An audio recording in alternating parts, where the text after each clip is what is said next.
Hello friends, welcome to my channel Puja Patel. आ video through તમને સમજાવીશ કે આપણે ફાઇનાઇટ ઓટોમેટા કેવી રીતે ડ્રો કરી શકીએ જો આપણી પાસે એવું ક્વેશ્ચન આપેલું હોય.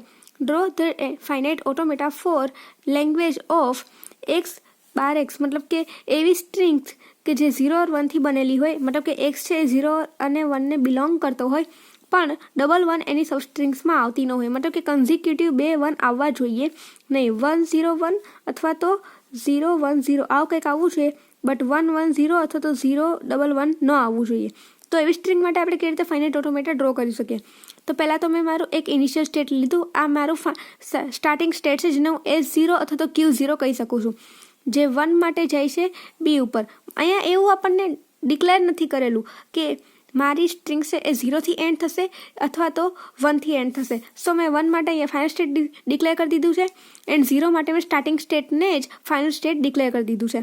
હવે બી છે, હવે કન્ઝિક્યુટિવ 1 ન આવે તેની માટે તે અહીંયા ડેડ સ્ટેટ ઉપર જાય છે 1 માટે, અને 0 માટે તે આવે છે સ્ટાર્ટિંગ મતલબ કે એ સ્ટેટ ઉપર.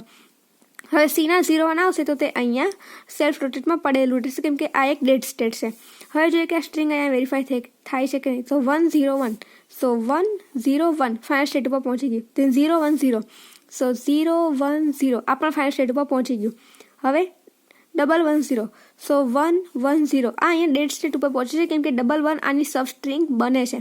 ધેટ્સ વાય આ NFA 1 1 0 માટે સાચો નહીં પાડે. બીજા બધા જે સ્ટ્રિંગ્સ છે કે જે આ કન્ડિશનની સાથે મેચ થાય છે તે બધા માટે આ ફાઇનાઇટ ઓટોમેટા મારો સાચો પડશે. Thanks for watching my video. અગર કોઈ ડાઉટ હોય તો તમે મને નીચે કોમેન્ટ સેક્શનમાં પૂછી શકો છો.